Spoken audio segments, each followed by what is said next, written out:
Good afternoon, everybody. Happy Tuesday. I do not have anything off the top. Sean, you want to kick us off? Sure. When I woke up this morning, I wasn't expecting to be asking about this first thing in the briefing, but South Korea. Yeah. I saw, Kurt, Deputy Secretary Campbell, obviously made some comments just a short time ago. But to follow up on that, you voiced concern. Does the U.S. condemn what President Yoon has done in imposing martial law? So, look, Sean, to take a step back, we are watching the recent developments in the ROK with grave concern. We are seeking to engage with our Republic of Korea counterparts at every level, both here in the United States and in Seoul. The Secretary has been briefed, and we're keeping him appraised of the developments, as well as monitoring closely what's happening on the ground. Let me also just mention that our alliance with the Republic of Korea is ironclad, and we're fully committed to that. And ultimately here, our hope is, and every hope and expectation is, that any political disputes will be resolved peacefully and in accordance with the rule of law. Okay. The grave concern and the rule of law. Is it the perspective of the United States that President Yoon has been following that? So, look, this is an incredibly fluid situation. I'm not going to jump to any immediate conclusions at this point. What I can say is that we are watching these developments with grave concern. We're staying in close, appropriate touch with our ROK counterparts, and I'm sure we'll have more to say as the situation continues to unfold. I just don't want to get ahead of that. Well, so the rule of law. The National Assembly has voted now. Certainly. To undo this, right. To rescind martial law. So from the perspective of the United States, should that stand? Should the martial law be rescinded? So, look,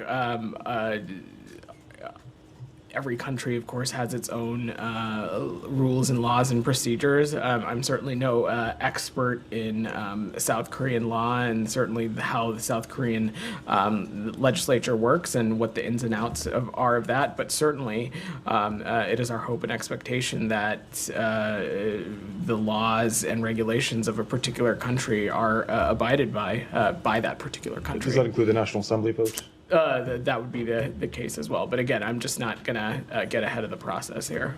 Just to put a fun point. Yeah. So it's the National Assembly vote. So basically you think that the National Assembly voted martial law should be finished. The United States respects that decision by the National Assembly. Sean, I'm not going to... There is obviously a lot happening in South Korea over the course of the day. Ultimately, for us, as I said, we want to see these political disputes resolved peacefully and in accordance with the rule of law. And, of course, such a vote in the legislature would be consistent with that approach. But we're continuing to remain in close touch with our ROK counterparts, and I'm sure we'll read out any conversations that may or may not take place over the coming days.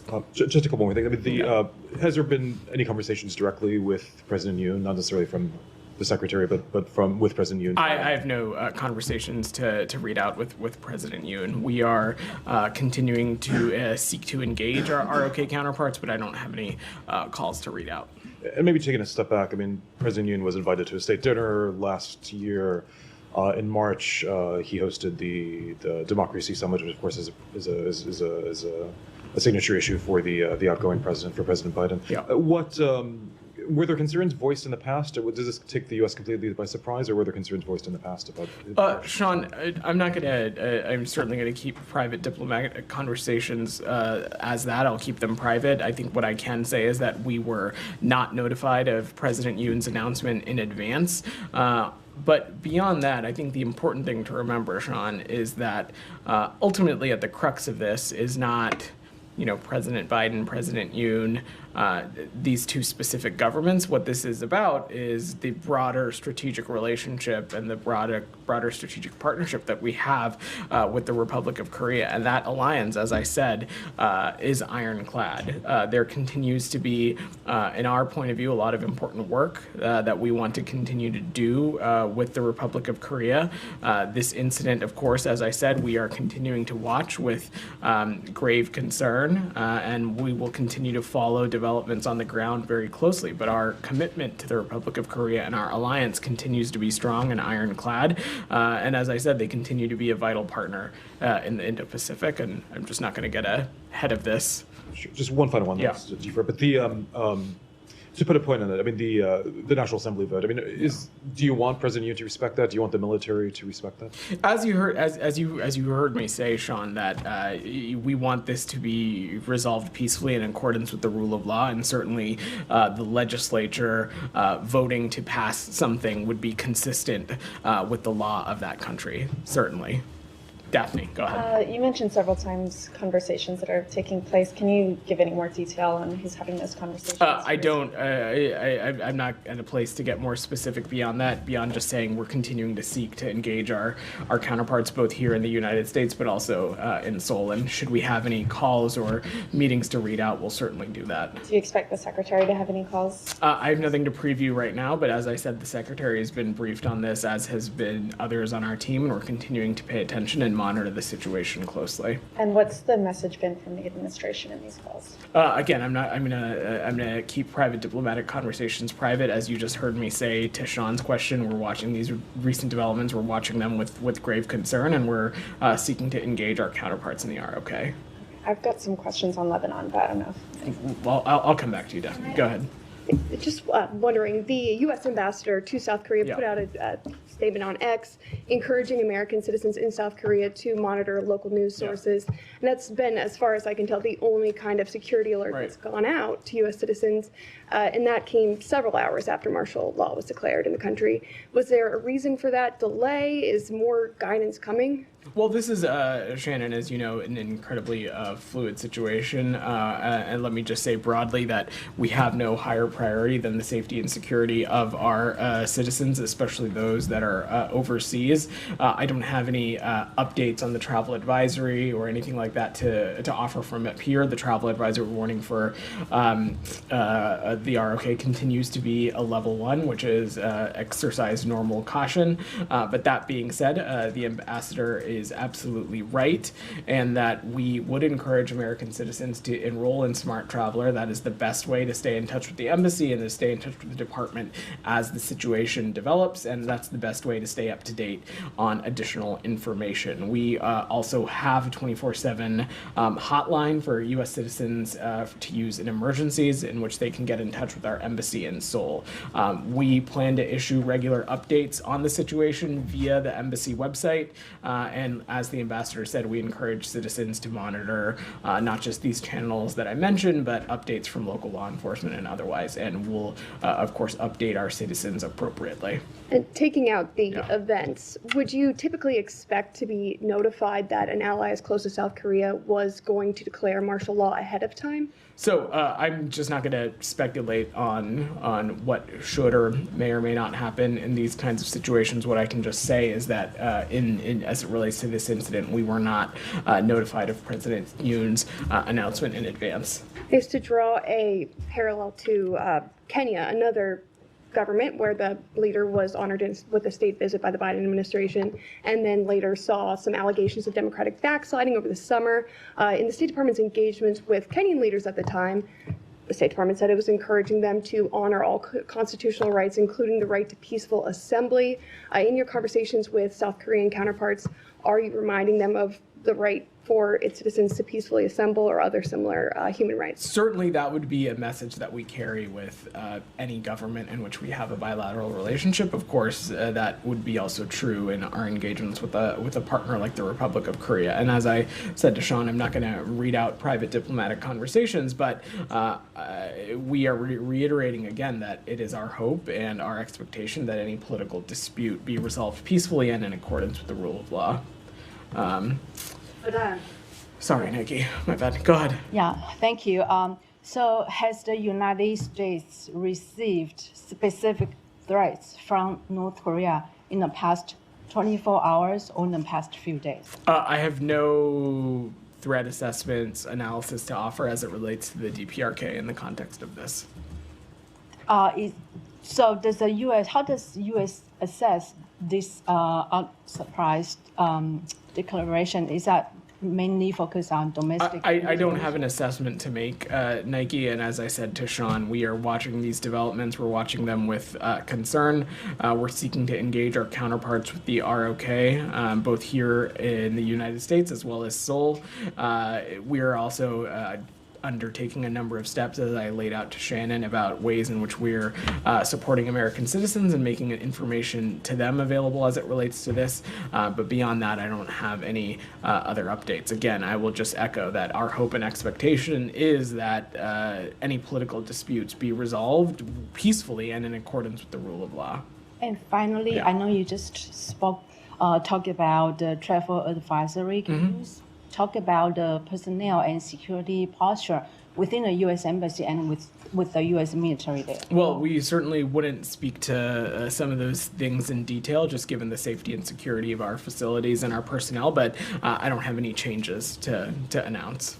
Yeah, go ahead. Yeah. On that point, Yeah. I mean, in terms of how it's very notable that you have put a lot of emphasis on the phrase political disputes. I mean, do you see this as basically a political dispute within South Korea? It's not for us to characterize, Tom. What we are attempting to do is continue to gather the facts and continue to gather the circumstances of what's happening on the ground, engage appropriately with our counterparts both here in the United States and at Seoul, and then monitor and make appropriate adjustments if needed as it relates to our personnel and our citizens, which again at this point we've not done, but I've outlined a number of ways in which U.S. citizens can engage with us. Beyond that, it's really not for us to I'm not going to speculate or opine on the theory of the case or the reasoning or the decision making here beyond just saying that it's certainly concerning to us. We're paying very close attention, and that for us, what we want to see is this resolved peacefully, and we want to see it resolved in line with rule of law. I mean, President Yoon has very much sort of framed this or presented this as a strategic security issue. You know, he talks about the need to eradicate pro-North Korean forces and protect the constitutional democratic order, but it's sort of notable that in your statements so far you haven't reflected that sort of notion of a strategic threat at all. Does that mean you share that assessment with him?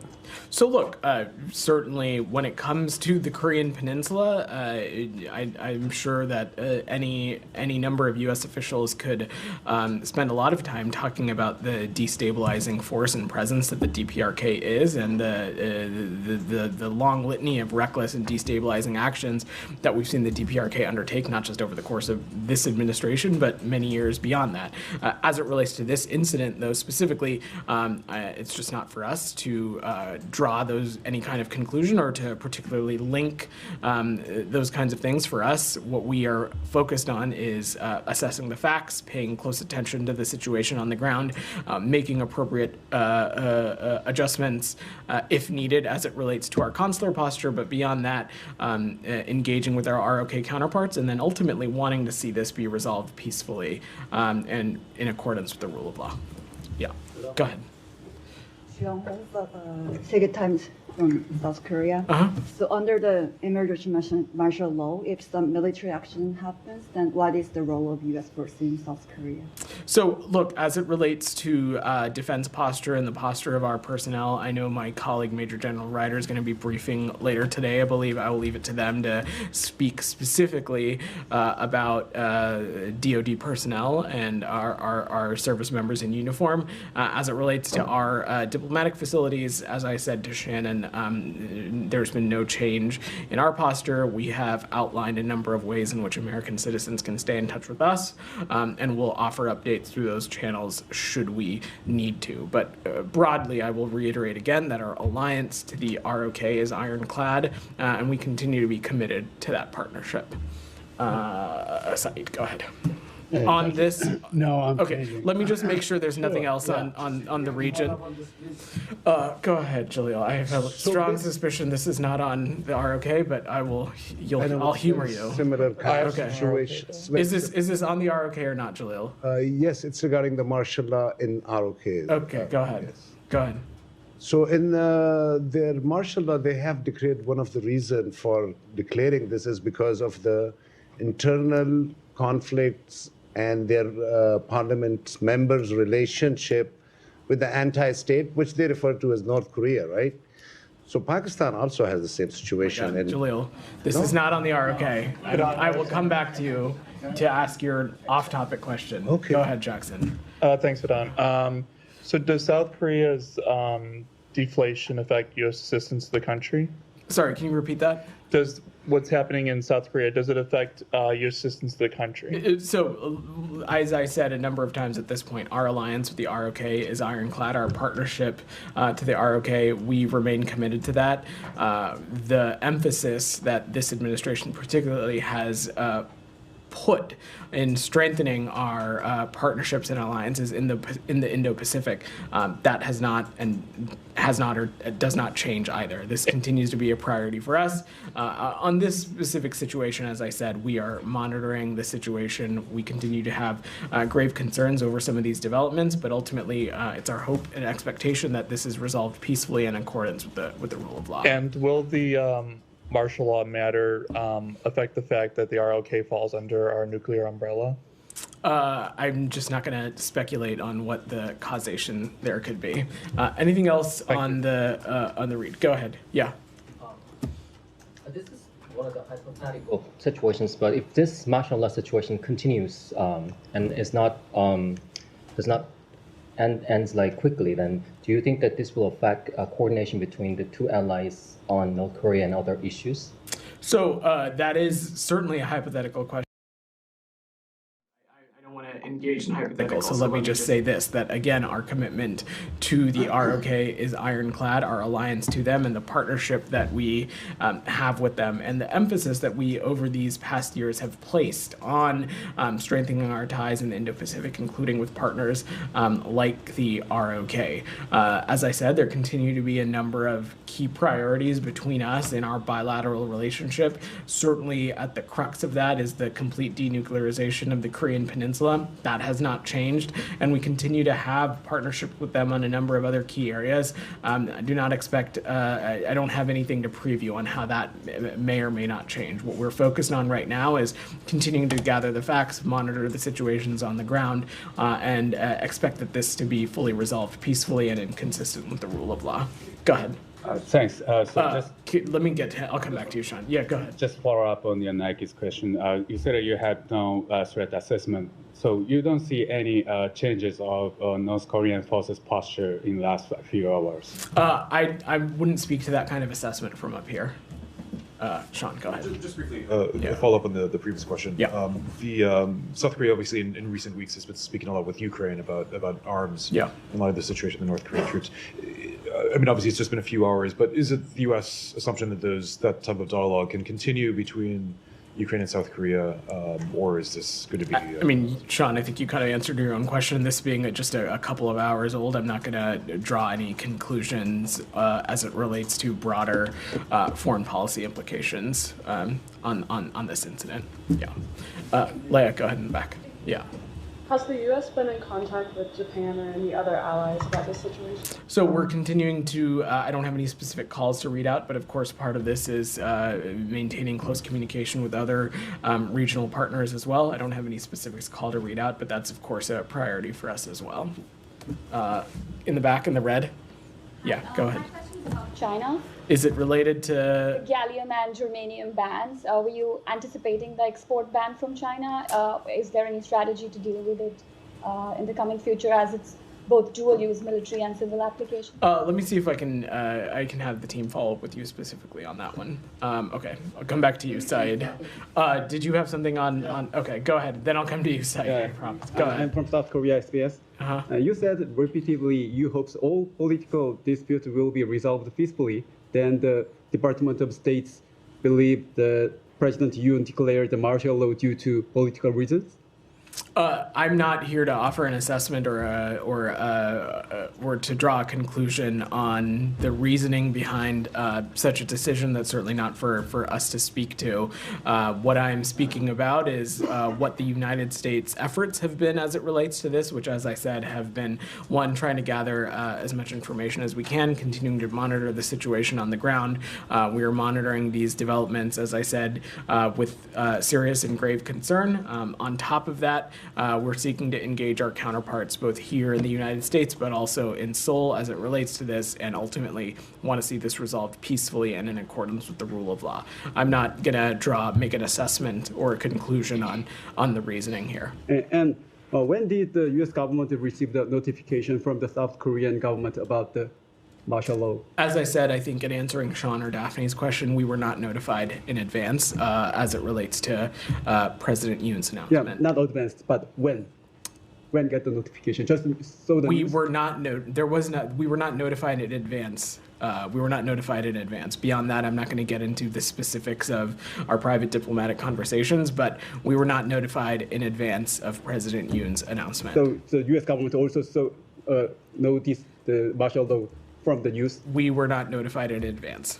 Go ahead, Said. I'm Yeah. changing topics. Sure. Talk about Gaza. Yeah.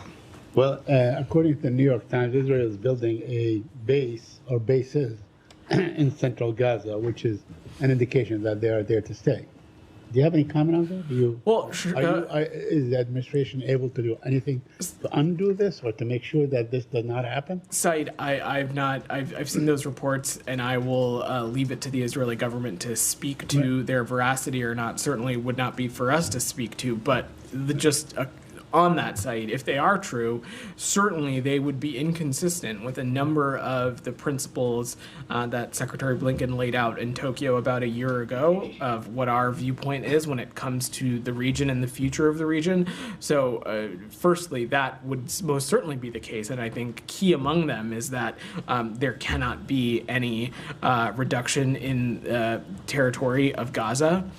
Beyond that, there can also be no forced displacement of Palestinians from their home, and they must be allowed to return safely to their homes in the north as soon as the conditions allow. So first and foremost, should this be true, it would be inconsistent with the principles that the Secretary laid out in Tokyo. I will leave it to the Israeli government to speak to that reporting. It's really not for us to speak to. But certainly you have the means to, to determine the veracity of these claims or these reports. I don't have You have to wait for the Israelis I don't have an. we are building bases. I don't have an assessment to offer from a peer side on the United States is. It's not, it is involved in this process. Side, all throughout. as you so know, we don't have any boots on the ground in Gaza. Beyond that, I don't have. It's certainly not for us to speak to on the veracity of these.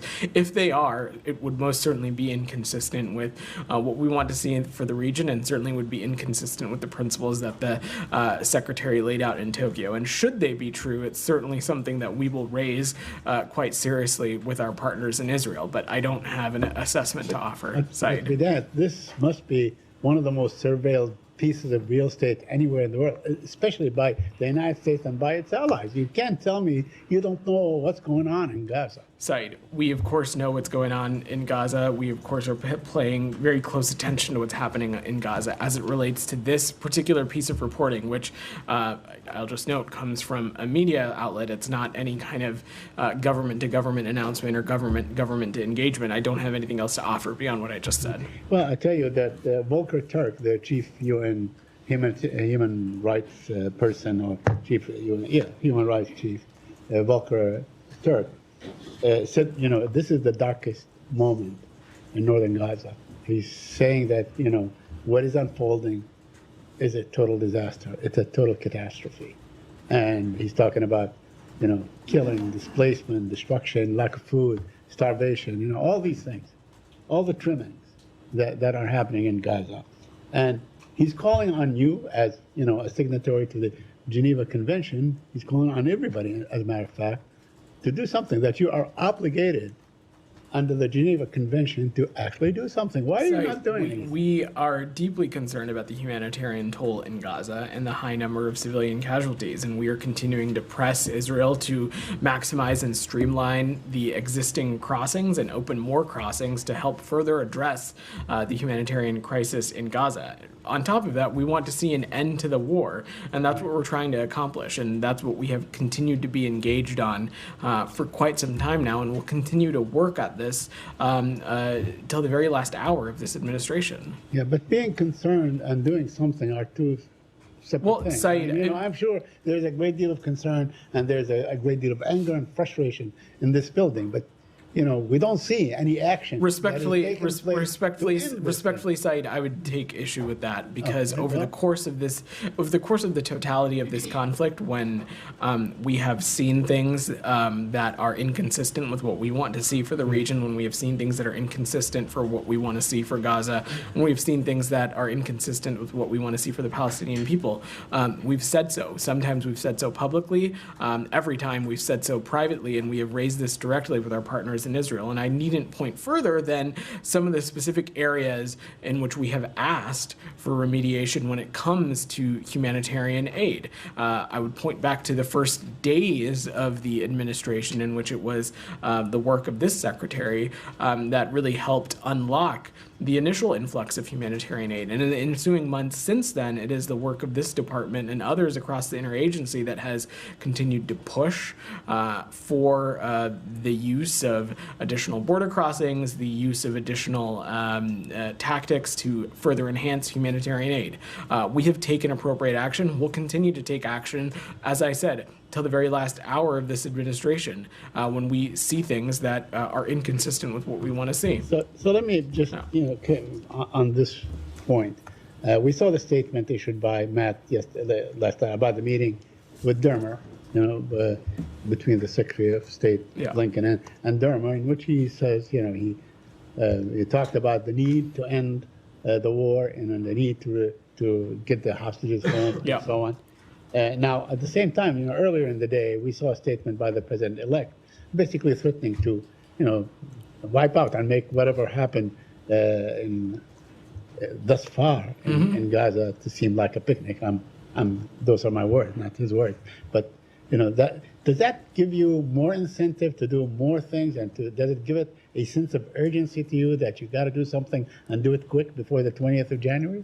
What we are focused on, Said, is we are focused on using every ounce of energy and every time that we have available to bring this war to a close, to do everything we can to address the humanitarian situation in Gaza and everything we can to make sure that the hostages can return home and bring this war to a conclusion and start having a serious diplomatic conversation of what we want the region to look like the day after. That's what we're focused on.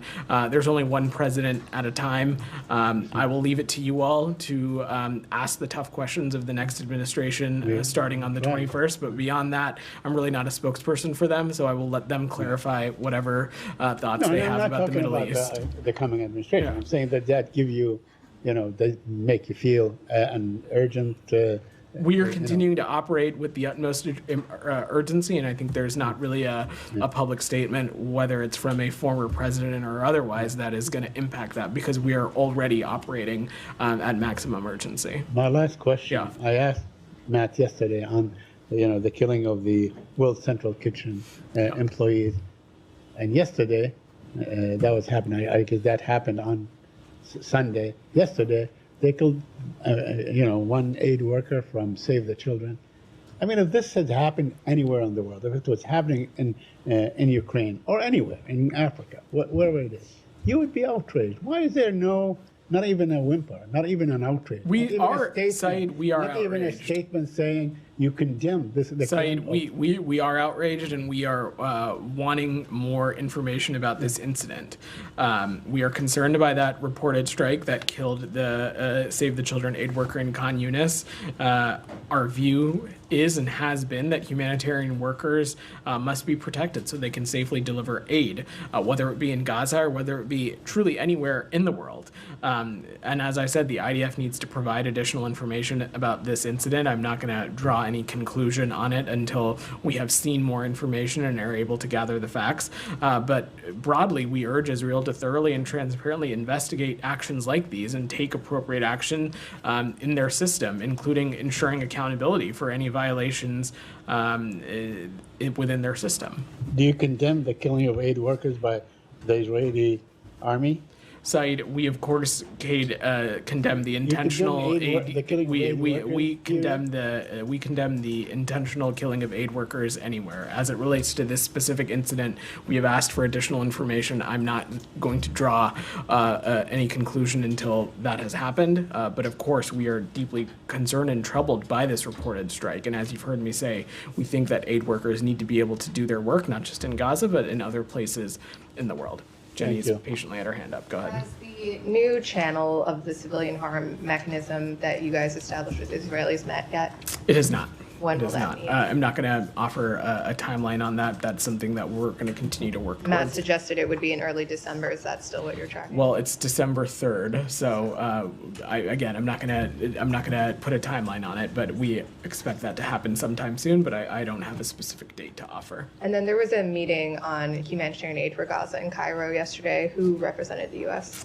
We did have representation from the United States and the State Department. I will have to double check the specific names, but I'm happy to check and get back to you. But we did participate in that And I have a forum. couple on Lebanon, but Or do you want to? Yeah, I had a couple on Lebanon. Okay, great. Why don't we? where do you assess the ceasefire standing now? Do you still see it as being largely successful? We do. Look, the ceasefire writ large is the result of intensive diplomatic effort over many months by the United States as well as partners in France working closely with Israel and Lebanon. Our hope and our expectation is that parties are going to abide by their commitments and that the ceasefire will continue to be implemented.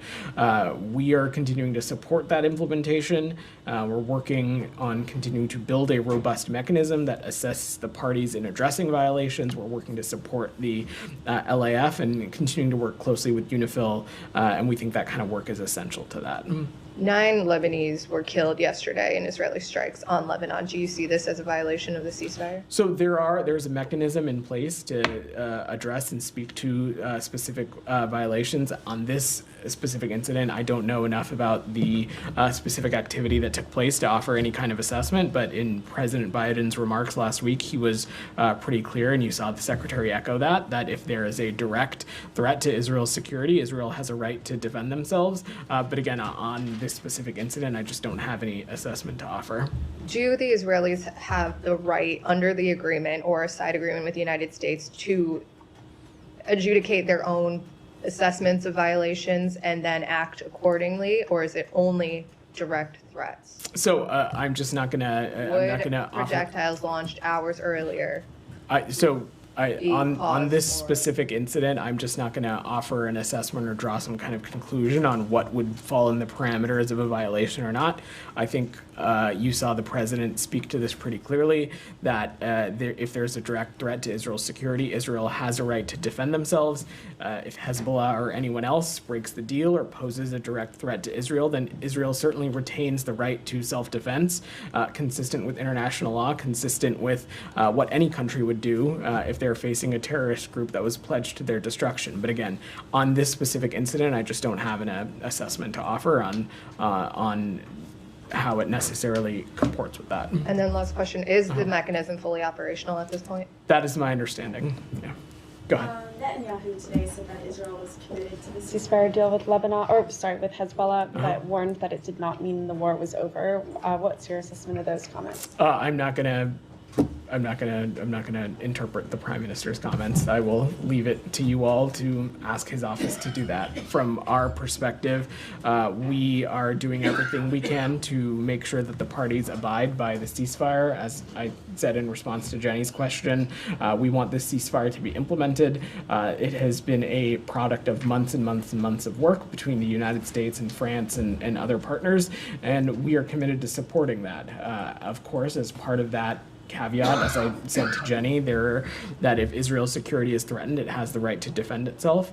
Hezbollah, at the end of the day, continues to be a terrorist organization, and we want to make sure that they can no longer act upon a springboard of terrorism onto the Israeli people. But I will leave it to the Prime Minister's office to offer any context to his comments. And he said that Hezbollah had seriously violated the accord on Monday and that Israel had subsequently attacked more than 20 targets across Lebanon in retaliation. Is it Washington's assessment that Hezbollah had seriously violated the accord, as there is a mechanism in place to address possible violations. As I said to Jenny, I don't have an assessment to offer on specific incidents. Our point of view is that we believe the ceasefire continues to be largely holding in place. As I said, there is mechanisms to address questions or to address violations. That is up and running. But beyond that, what we are focused on is working with partners to make sure that this ceasefire is continuing to hold and can continue to be implemented. Did Israel coordinate with the U.S. at all ahead of this retaliation, or let you know that it was going I don't have any assessment to offer on military action. As part of the accord, would Israel have to notify you that it was going to retaliate? Again, on the specific military pieces, I will let colleagues at the Pentagon speak to the ins and outs of that. Michelle, go ahead. Thank you. Did you pressure Israel yesterday not to strike Beirut, as the Israelis have said? Michelle, I'm not going to speak to private diplomatic conversations. Our perspective continues to be that all parties need to do everything possible to abide by the ceasefire. We'll continue to receive and assess reports of alleged violations of the ceasefire through the monitoring and implementation mechanism, and we are committed to helping the parties implement the ceasefire, as I said, through this robust monitoring mechanism that we hope will address such violations. Is the U.S. Preparing to provide military aid to the Lebanese armed forces to implement the agreement? I don't have any specific announcements to preview, Michelle, beyond just saying that the United States, of course, has been one of the largest supporters of the LAF over many, many years, but I don't have any specific announcement to preview or share. On Syria, if you don't mind. Yesterday, Matt said that the U.S. Didn't support the opposition in their military movement. Today, the SDF, who are supported by the U.S., is expanding its influence in Deir ez-Zor province and expanding their territories too. Is the U.S. providing any support to them? Michelle, what the events of the past 48 to 72 hours underscore is that this conflict can only end once and for all through what we view as a political settlement that's consistent with UN Security Council Resolution 2254. We think it's time to reinvigorate that political process, and we think that the only path forward is a UN-facilitated one. And certainly, our view is that certainly no country should be taking advantage of this particular incident, and really we are engaging with partners and allies with a consistent message, is that any who sort of have power or who have influence over some of these actors is do everything that we can to continue to stress de-escalation.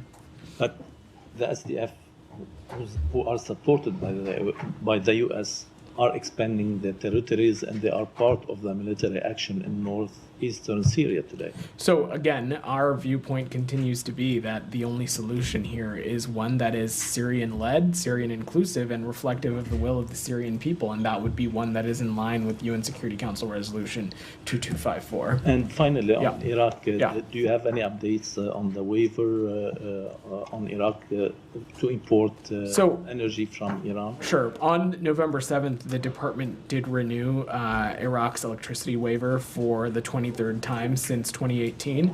It was done so for an additional 120 days.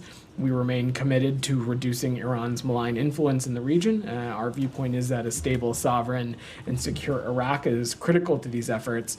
Since 2018, as you know, this started in the previous administration, the State Department has permitted Iraq to purchase Iranian electricity while Iraq continues to develop its own domestic generation capacity.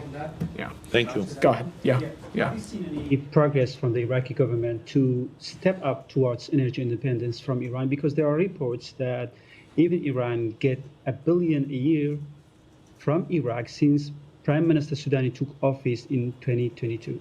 I think I've spoken a little bit about this before, DR, and I don't have any updated assessment to offer beyond we have seen some progress and steps in the right direction by the Iraqi government as it relates to their own sovereign domestic energy production. That continues to be the case. I don't have a different assessment to offer today. Two more questions on Syria. Go ahead. Yeah.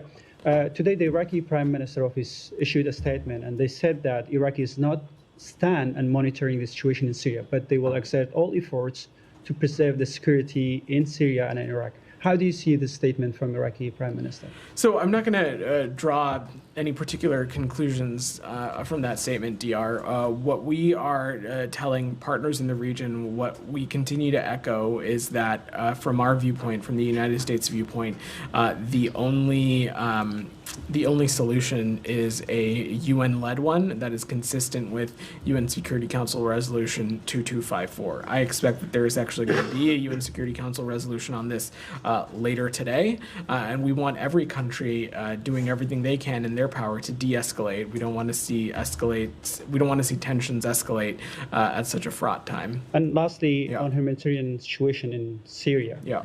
So far, there are about 200,000 Kurds, Christians, and other people, minority, have displaced. And a part of them, they went to the SDF areas, and which you are your partner.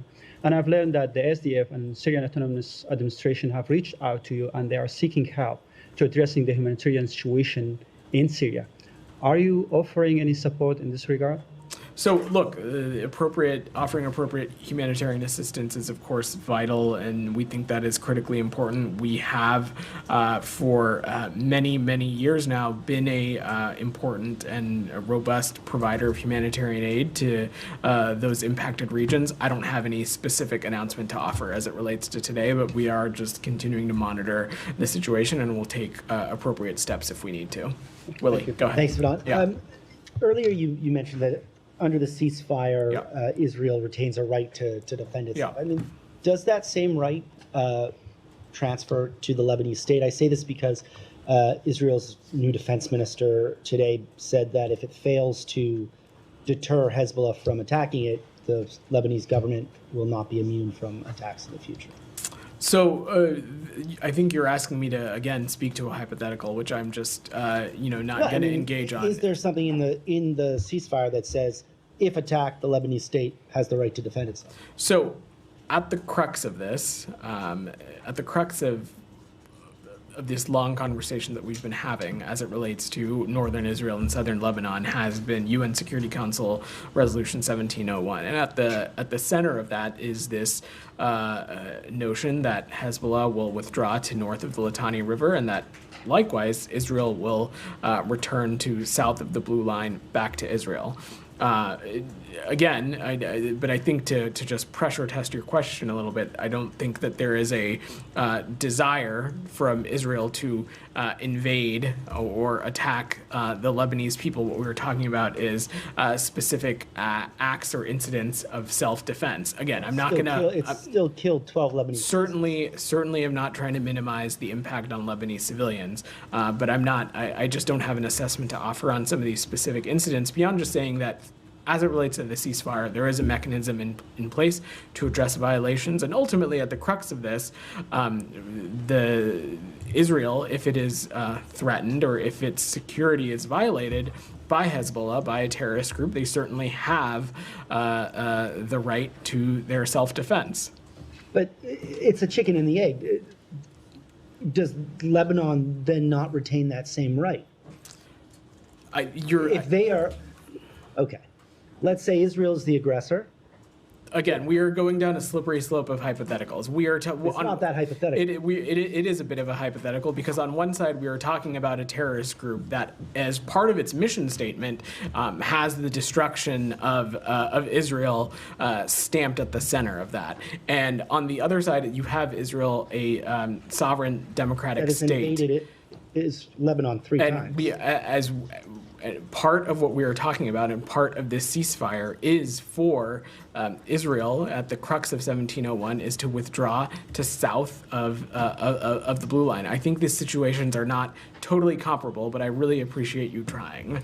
Go ahead. Thank you, Mel. Yeah. Very quickly on Secretary's engagement on Ukraine, and then I have South Caucasus to cover. Sure. You guys signed a MOU today with Ukrainian Foreign Minister, which will provide 825 million in energy assistance for Ukraine. Can you be clear in what form it's going to be delivered and where is it coming from? Is it part of the FAA or USAID budget? I'm asking because Ukrainian side is asking for providing more additional air defense systems to secure the energy sites rather than just assistance for dealing with the results of Russian attacks?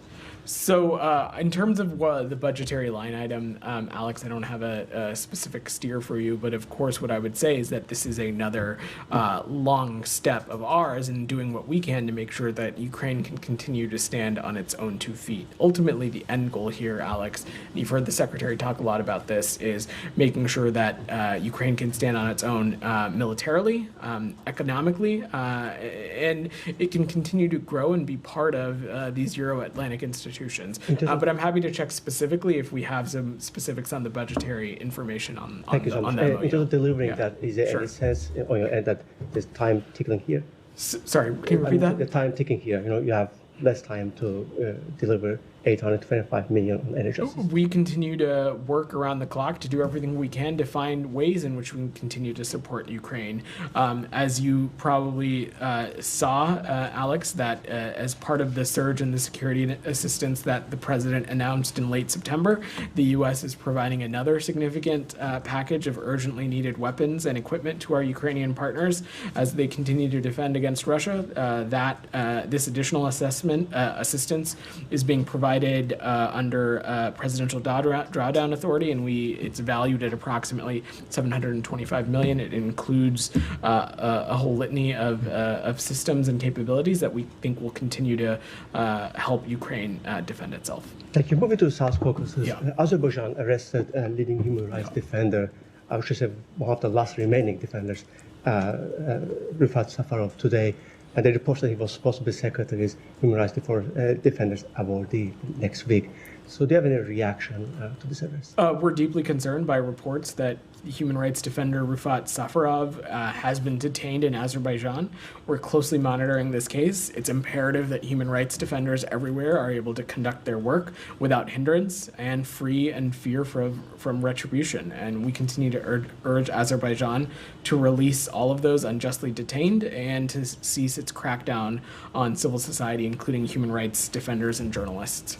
Any sense on your end that without a failure to secure political prisoners released during the COP, before that and after that, has emboldened the regime? So I'm just not going to speculate on the decision-making here or what may or may not have caused this, Alex. What I will just echo is that we're urging Azerbaijan to release all those unjustly detained and cease its crackdown on civil society, including human rights defenders and journalists. Thank you. I find that Georgia, I want to get your reaction to the brutal attacks on the protesters during the past 24 hours. Even before that, how do they handling this?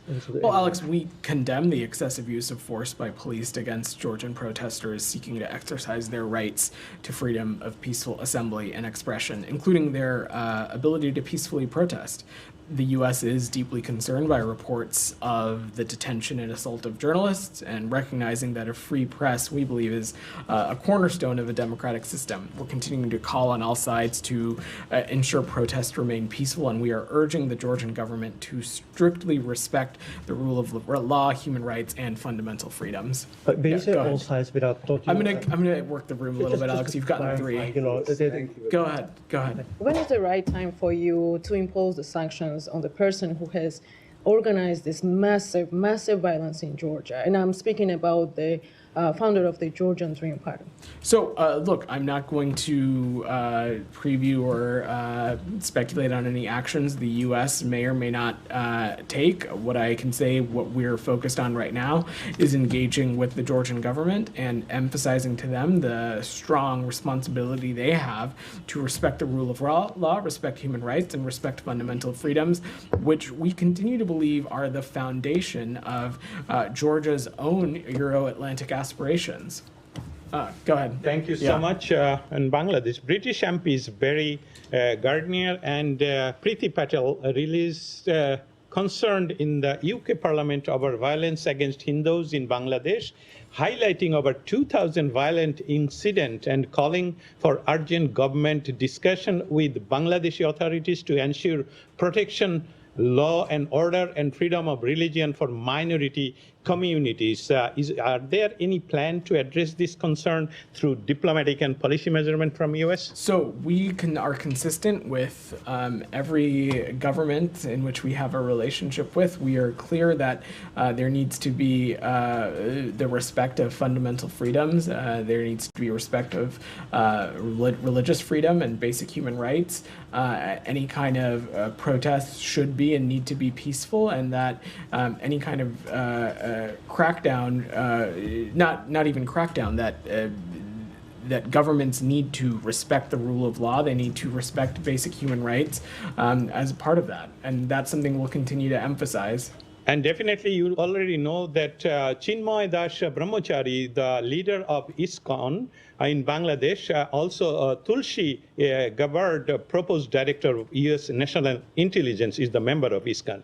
The Chinmay Das is illegally arrested, put it in the jail, and no lawyer in Bangladesh willing to stand for Chinmay Krishna Das because his lawyer was beaten and sent to the hospital. Will you take any action on that? So I don't have the details surrounding that case, but again, we continue to stress and emphasize that even those who are in detention need to be afforded appropriate representation and need to be treated with basic fundamental freedoms and human rights. And finally, in the back. Go ahead.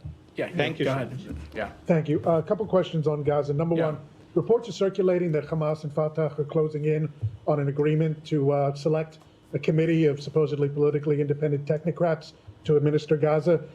Number one, has the U.S. been coordinating with Ramallah on that process? Does it take a position on this process, and was it discussed between Secretary Blinken and Minister Dermer yesterday? So I don't have any further readouts or perspectives to offer from the Secretary's engagement beyond that. I've seen the reporting as it relates to this announcement, but don't have anything to offer beyond just saying, obviously for the United States, Hamas continuing to play a role in any kind of governance form in Gaza would certainly be deeply troubling. So the U.S. has not been looped into this? I just don't have any diplomatic conversations to read out. One other question on humanitarian aid. Yeah. The UN has put the onus on Israel to clamp down on the looting that's been happening with the trucks going into Gaza. Meanwhile, the UN also says that it cannot allow Israel to escort those trucks because it's one of the warring parties, which is a complete catch-22. How, in the U.S.'s opinion, should Israel go about trying to stamp out the looting of the humanitarian trucks and again, what's I guess you already answered the question, but has the U.S. been engaged with Israel in guidance and support in trying to find a solution? So we've been engaged on this issue not just with Israel, but other important regional partners as well, including, of course, the United Nations. It is a serious area of concern, and it's an area of concern where we continue to want to see more happen and more diligence given, not just, of course, from Israel's perspective, but also from the United Nations as well. Can the U.S. provide a solution to it? This is something we're continuing to engage on with partners. All right. Thanks, everybody. Thanks, everybody. Thank you.